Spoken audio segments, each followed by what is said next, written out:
So hello chapati, स्वागत है आप सभी का एक बार फिर से हमारे यूट्यूब चैनल पर and we're here with another video. और यहाँ पे हम आपसे शेयर करने वाले हैं एक नया लेसन प्लान। ठीक है, और जो रहने वाला है हमारा किस पे, आरसीएम दृष्टिकोण के आधार पर। ठीक है, यानी आरसीएम अप्रोच के आधार पर हमारा ये रहेगा लेसन प्लान। और ये एक रहेगा हमारा हिंदी का। ठीक है, टीचिंग ऑफ हिंदी यानी हिंदी का शिक्षण। तो आज का हमारा रहने वाला है नादान दोस्त और हिंदी कक्षा 8वीं। ठीक है, ऊपर आपको पता है यहाँ पे छात्र अध्यापिका का नाम या अध्यापक अगर है तो उसका अध्यापक हो जाएगा। अनुक्रामक यानी आपका रोल नंबर, विषय उपविषय हमारा ये बता दिया। और एस्पेक्ट की बात करें तो ये गंध रहेगा हमारा। ठीक है, और समय अवधि जो है वो 30 से 40 मिनट रहता है। 35 मिनट भी आप ऐड कर सकते हो। उसके बाद हमारा सबसे पहले स्टेप आ जाता है अदा यानी इनपुट। तो यहाँ पे शिक्षण बिंदु आते हैं हमारे, जिस चीज़ के बारे में आप पढ़ाना चाहते हो। ठीक है, तो नादान दोस्त में लेखक ने बच्चे के मन से उठने वाली भावनाओं को सुंदर वर्णन किया गया है, वो पढ़ाएंगे हम बच्चों को। और बच्चों के मन में तरह तरह के जो स्वप्न उठते हैं उसके बारे में पढ़ाना। फिर आप एक और ऐड कर सकते हो कि ये जो हमारा है नादान दोस्त, जो हमारा गंध है, इसके बारे में बच्चों को एकदम से बेसिक से लेके जो भी इसमें चीज़ें मेंशन करी हुई हैं उसके बारे में, यानी जो भी इसमें लिखा हुआ है उसके बारे में उनको ज्ञान की प्राप्ति करवाना। ये भी हमारा क्या रहेगा, इसमें शिक्षण बिंदु रहेगा। उद्देश्य की बात करें तो उद्देश्य हमारे रहते हैं कि ऑब्जेक्टिव्स क्या होंगे पाठ के। तो भंडार, शब्द भंडार यानी वोकैब इंप्रूव करना, उनकी शुद्ध उच्चारण करना सिखाना। ठीक है, और छात्रों में गंध के प्रति जो है, गद्य के प्रति रुचि उत्पन्न करना। ठीक है, यानी इसके प्रति। तो अगर यहाँ पे बात करें तो एक दो आप और ऐड कर सकते हो उद्देश्य। देखो ये तो आगे हमारे जनरल उद्देश्य। ठीक है, यानी सामान्य उद्देश्य जो हमारे हर एक पाठ्य योजना के अंदर होते हैं।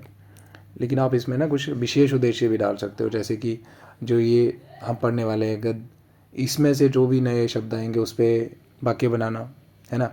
और दूसरा, इस गद्य के बारे में जो है बच्चों को अच्छे से जो ज्ञान की प्राप्ति करवाना, ये भी हमारा रहेगा। ठीक है, तो ये हमारे आ जाएंगे कुछ विशेष उद्देश्य, यानी विशेष करने वाले हैं ना कुछ। ये रिपीट तो नहीं हो रहे ना हर एक टॉपिक के अंदर, यानी हर एक पार्ट के अंदर रिपीट थोड़ी ना होंगे विशेष। तो विशेष भी आप यहाँ पे ऐड कर सकते हो। फिर अनुदेशन, अपेक्षित व्यवहार। ठीक है, तो यहाँ पे देखें अगर, तो छात्रों में अपने बचपन की जानकारी देना कि वह अपने बचपन में क्या क्या करते थे। ठीक है, तो ये बच्चों की समझ हो कि वह संज्ञा सर्वनाम की पहचान कर सकें। तो ये हमारा कुछ बिहेवियर हो सकता है, मतलब जो आप एक्सपेक्ट कर सकते हैं, हम आशा कर सकते हैं हम कि बच्चे से, कि बच्चे जो है वो इसका उत्तर दे सकते हैं। ठीक है,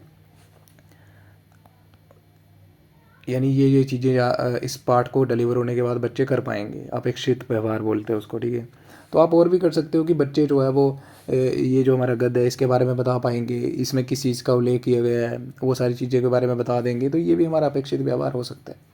फिर बच्चे जो है वो संज्ञा सर्वनाम इनके बारे में जो है वो यानी अप्लाई कर पाएंगे, यानी इसका इस्तेमाल कर पाएंगे। ठीक है, शिक्षण सामग्री की बात करें तो हमारी इसमें भी सामान्य शिक्षण सामग्री रहती है और एक विशेष रहती है। ठीक है, विशेष सामग्री होती है हमारी। ठीक है, विशेष सामग्री। अब जो विशेष होती है उसमें हमारा चार्ट आ जाता है। ठीक है, चित्र आ जाते हैं। और जो हमारे सामान्य शिक्षण सामग्री होती है उसमें श्याम पट्ट, चाक आ गया, जाडन हो गया, संकीर्तन हो गया, ये सारी चीज़ें आ जाती हैं। ठीक है, तो आप ऐसे भी डिवाइड कर सकते हो इसको, यानी विभाजित कर सकते हो हमारा। फिर आ जाएगा प्रक्रिया। तो यहाँ पे अभी प्रेरणा होती है। ठीक है, ये आप सबको पता है, इसमें कुछ इतना लिखने वाला नहीं। आप प्रश्न देख सकते हो यहाँ पे। ठीक है, अपने दोस्त के साथ आप कैसे दोस्त पसंद हैं, अच्छे दोस्त पसंद हैं हमें। तो पाठ्य पुस्तक में नादान दोस्त कहानी किसने लिखी है। ठीक है, तो आप ऐसे करके कर सकते हो। एक दो आप प्रश्न और भी ऐड कर सकते हो यहाँ पे। फिर आ जाएगा उपकरण की घोषणा, यानी विषय की घोषणा भी बोल सकते हैं या उप विषय की घोषणा भी बोल सकते हो आप। तो छात्र अध्यापिका यानी उनसे उत्तर मिलने के बाद जो है वो उप विषय की घोषणा कर देगी और श्याम पट्ट पर उसका नाम लिख देगी। ठीक है, तो अभी आप जो है वो जब अनाउंस करते हो टॉपिक को उसके बाद ही आप नाम लिखते हो। ठीक है, विषय का। फिर प्रस्तुतिकरण आ जाएगा। ठीक है, तो ये आगे प्रेजेंटेशन करने के लिए आप बोलोगे कि अपनी अपनी बुक्स ओपन करो, यानी अपनी किताब जो पुस्तक है, पाठ्य पुस्तक है, उसको ओपन करो। ठीक है, खोलो उसको, उसमें नादान दोस्त जो हमारा गद्य है उसको निकालो। ठीक है, तो ये आ जाएगा। फिर आदर्श वाचन हो जाएगा, यानी वह जो छात्र अध्यापिका अध्यापिका है वो पढ़ेगा। ठीक है, शुद्ध उच्चारण करेगा, गति के साथ, लय के साथ। ठीक है, और ये सारी चीज़ें ध्यान में रखते हुए जो है वो बच्चों के लिए उच्चारण करेगा। ठीक है, यानी वाचन करेगा। फिर छात्र ध्यानपूर्वक जो है वो वाचन को सुनेंगे और हर चीज़ जो है वो उसको ध्यानपूर्वक उसका अवलोकन करेंगे, यानी ऑब्जर्व करेंगे। फिर व्यक्तिगत वाचन हो जाएगा, यानी इंडिविजुअल रीडिंग करने को बोलेगा। ठीक है, तो बच्चे एक एक करके जो है वो बोलेंगे सॉरी छात्र अध्यापिका या अध्यापक जो है बच्चों को बोलेगा कि एक एक करके पढ़ो, ठीक है। बच्चे जो हैं वो एक एक करके उच्चारण करेंगे और प्रॉपर गति के साथ, लय के साथ, विराम चिन्हों का ध्यान में रखते हुए ये सारी चीज़ें करेंगे। और जहाँ पे भी वो गलती कर रहे हैं उच्चारण में, वो उसको ठीक कौन करेगा? छात्र अध्यापिका या अध्यापिका। फिर उसके बाद श्याम पट कार्य आ जाएगा, तो नए जो भी कठिन शब्द आएंगे उनको श्याम पट के थ्रू जो है वो बच्चों को उनके अर्थ जो है वो छात्र अध्यापिका या अध्यापक समझाएगा, ठीक है। तो यहाँ पे आप चित्र लेके जा सकते हो घर से, ठीक है।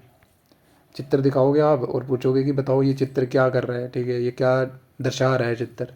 ऐसे करके आप जो है वो मीनिंग बता सकते हो बच्चों को।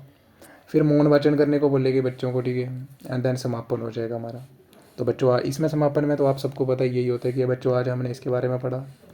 फिर आ जाएगा हमारा प्रदा, ठीक है। और यहाँ पे वास्तविक व्यवहार में क्या परिवर्तन आया उनके, ठीक है, यानी रियल लर्निंग आउटकम। यहाँ पे होता है कि बच्चे ने कितना सीखा, उसको टेस्ट करने के लिए, उसका परीक्षण करने के लिए हम प्रश्न पूछ सकते हैं यहाँ पे, ठीक है। प्रश्न पूछ सकते हैं हम उनसे, या फिर रिक्त स्थान भरो, या फिर सही गलत मार्क करो, वो भी पूछ सकते हैं हम, ठीक है। तो ये आप देख सकते हो, ये तो सारा बुक वाला ही है। और गृह कार्य हो जाएगा हमारा, ठीक है, लास्ट में। और जहाँ पे जो चीज़ समझाने वाली होती है उसको मैं बता देता हूँ, बाकी आपको यहीं से ऐसे करके लिखना होता है बस। जब आप 1-2 लेसन पाठ योजना जो है वो रेडी कर लोगे ना, तो फिर आपको समझ आ जाएगी कि कैसे चीज़ों को करना है या कैसे किया जाता है, ठीक है। फिर भी अगर आपको कोई डाउट है या दिक्कत आ रही है तो आप एक बार क्वेरी कमेंट सेक्शन के अंदर ज़रूर रखिएगा अपने, ठीक है। सो आज के लिए इतना ही, मिलते हैं अगली वीडियो में। तब तक के लिए बाय बाय, और चैनल को सब्सक्राइब करके रखिए, ठीक है, ताकि आसानी से आप तक जो है वो वीडियो पहुँच जाए, ठीक है। सो आज के लिए इतना ही, मिलते हैं अगली वीडियो में। तब तक के लिए bye bye, have a good day.